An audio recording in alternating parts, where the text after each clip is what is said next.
So I've had some hands-on time with Fallout 4, actually a few days with just exploring, doing story missions, experimenting with weapon crafting, settlement building, and just having a total freaking blast. Has Fallout 4 lived up to the hype? Is it a good game? Well, that's what we're talking about today. Hello there, my fellow Vault Dwellers and Wasteland Wanderers. We're going over absolutely everything about Fallout 4 without the worry of story spoilers. There will be no story footage in this video at all. You have nothing to worry about.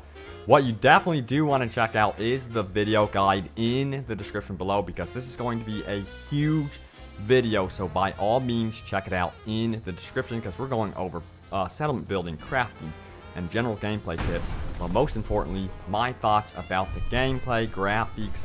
How is this as an RPG? Is it a good game? So let's get started. So we're going to start out with gameplay. How does it play?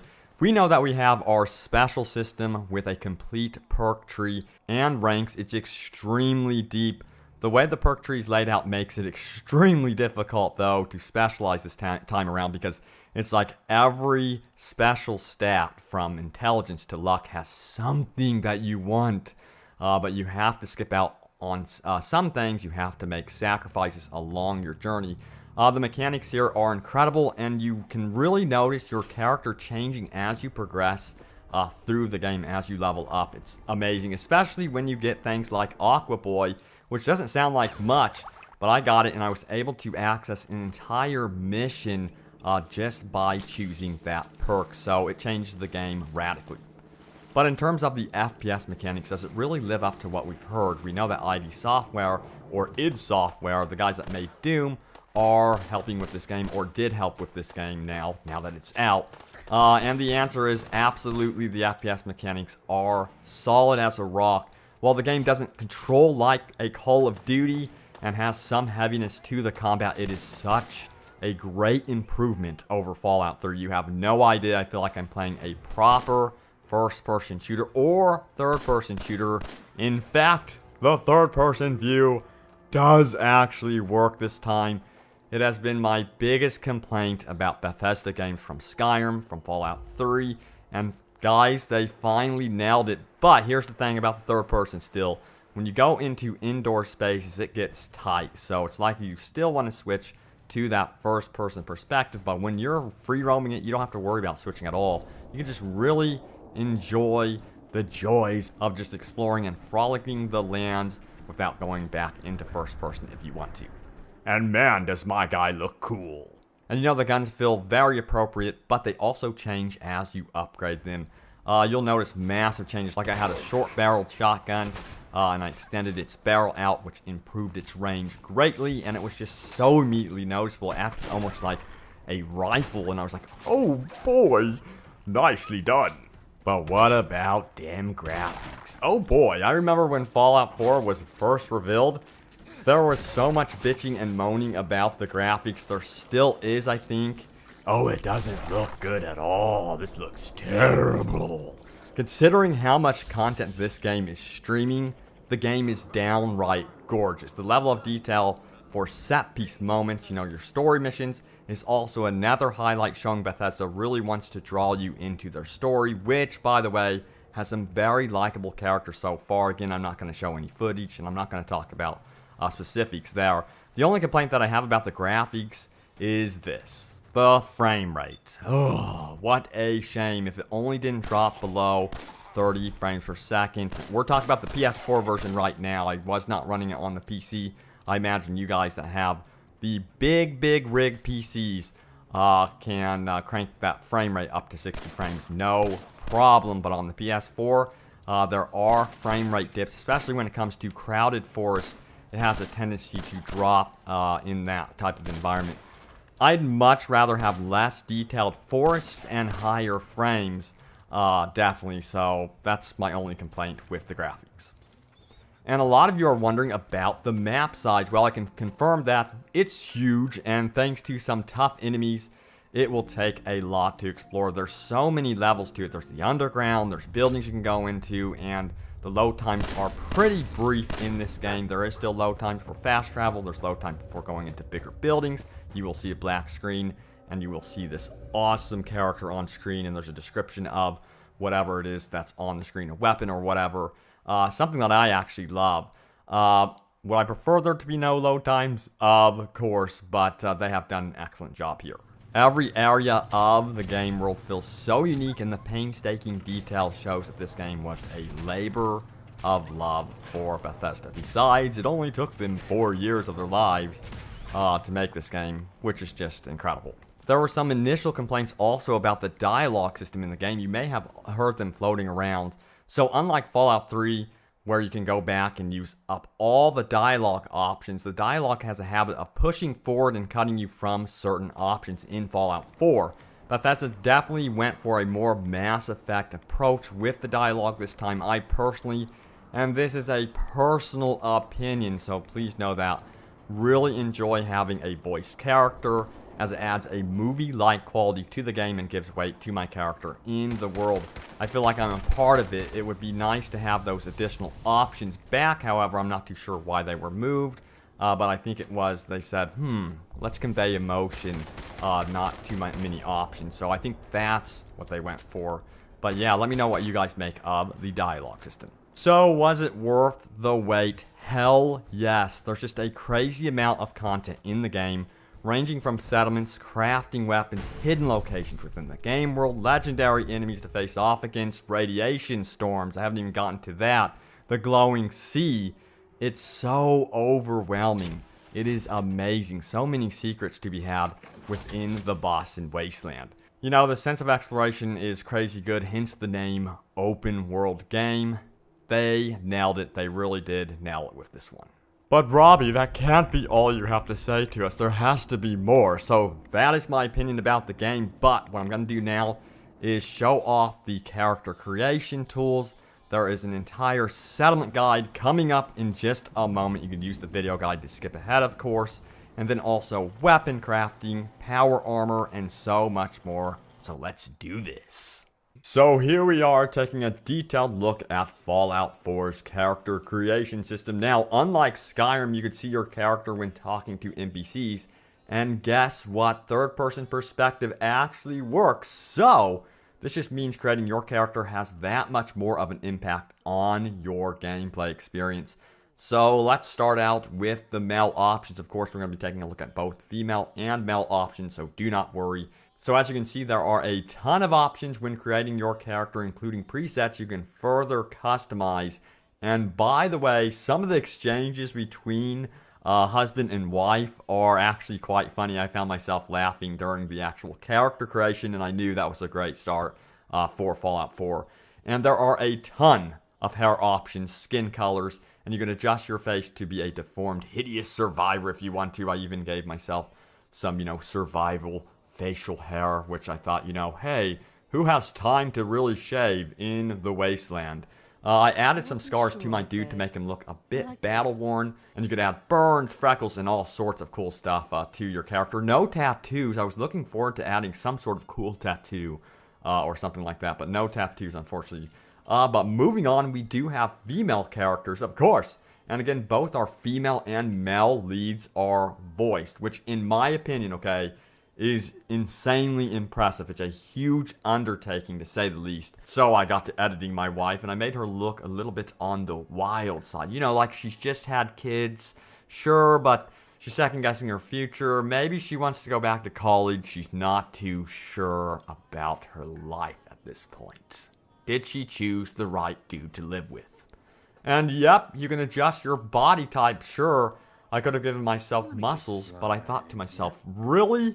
I mean, surely I would have had moments when I had starved and barely survived. I mean, come on.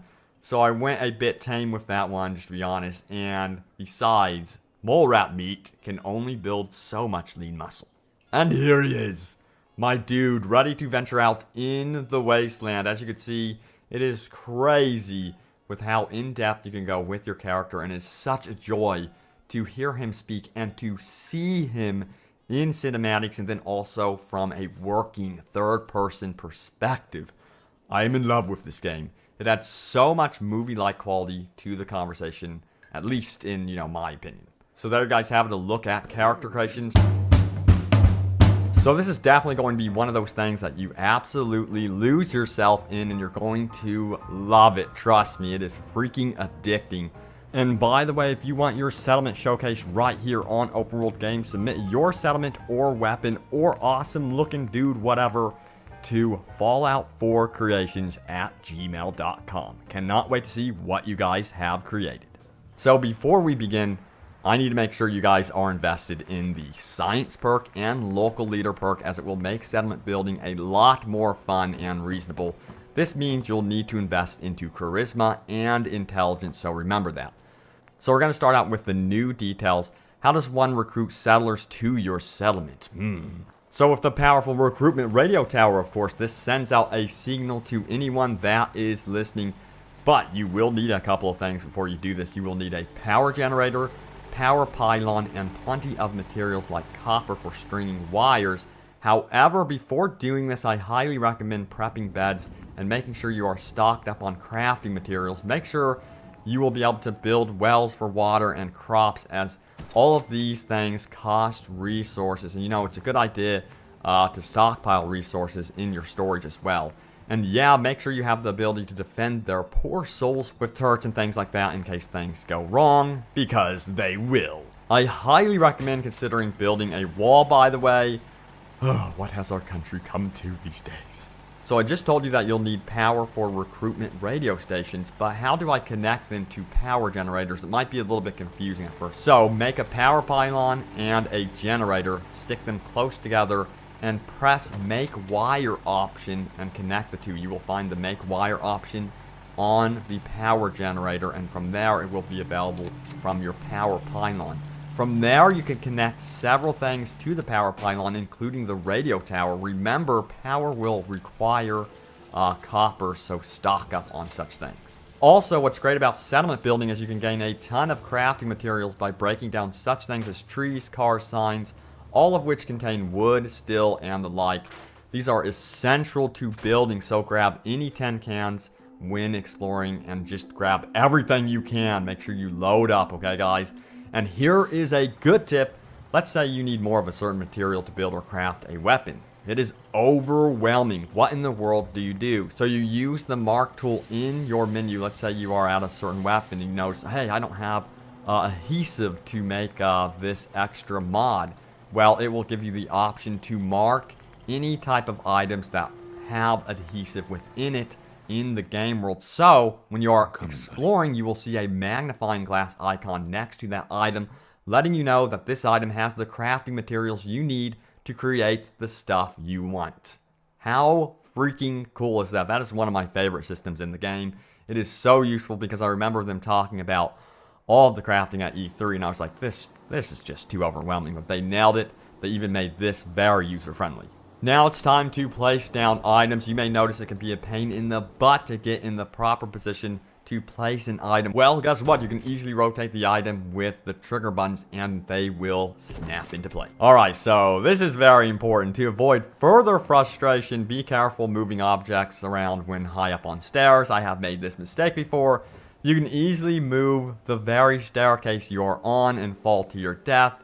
Save often when making a settlement. Always save new files. Save. Did I mention that you should save when you are making settlements? I am serious about this one, guys. I can't overstate the importance of saving your game. And once you have people in your settlement, it is a good idea to keep food, power, defense, and water at the same level. You shouldn't neglect anything, and consider building up slowly. In fact, I would recommend not recruiting people at the beginning of the game. I'd recommend stockpiling first and just enjoying the crafting mechanics, power armor, and all that it has to offer. So man, oh man, I'm so impressed by the settlement system in Fallout 4. My mind is blown. Remember, you can get in on the action by submitting your settlement to fallout4creations@gmail.com. I will be featuring settlements here on Open World Games regularly. I cannot wait to see what crazy stuff you guys come up with. So crafting is a key part in the Fallout 4 experience. I have had a chance with this, and let me tell you, the system is addicting. Remember, you can send your cleverly crafted weapons to fallout4creations@gmail.com for a chance for them to appear here on Open World Games, and that also applies to your crazy settlements. So before you build your weapons, I highly recommend investing in the gun nut and science perks for weapon crafting. If you ignore these, you will regret it big time. So I was roaming around, I found myself a laser rifle lying around, pretty sexy beast of a weapon for early on in the game. It does a good deal of damage. You can upgrade such weapons with more ammo capacity, make them more accurate, of course. And in this case of this weapon, have it have more cranks because it has that unique reload aspect to it. And then don't forget, you can also add sights to your weapon, as we can see here. This was so cool. A red dot sight that I added on there, which increased my accuracy, and it made the weapon feel a lot better in my mind. So the crafting system for the weapons is very user-friendly and not overwhelming at all, and thanks to the ability to mark missing crafting items, you can easily find them in the game world to make your favorite weapon a reality. And you know, this shotgun here was a bit lame for my taste, so I decided to upgrade it with a longer barrel, making it much more accurate. I survived an otherwise impossible situation thanks to this weapon. As you can see, these dogs were all over me. So as you can obviously see, there's a ton of weapon upgrades in this game, and this also extends into your power armor. So you can end up making your power armor look quite sleek and sexy, add headlamps with different shades of color, and also add camouflage in a wide variety of colors. The power armor is extremely useful in combat, of course, plus ups your carry weight. And it also helps you out with taking on radiation, which is pretty deadly. The only downside is it feels heavier and requires power cores, of course. So I think I'll save my power armor for, you know, those legendary enemies who drop those legendary loot items. So yeah, power armor and weapon crafting are addicting parts of the Fallout experience. I can't believe how deep these systems are. So guys, thanks so much for watching, and look forward to more coverage of Fallout 4 and open world gaming goodness, and I will see you in the wasteland.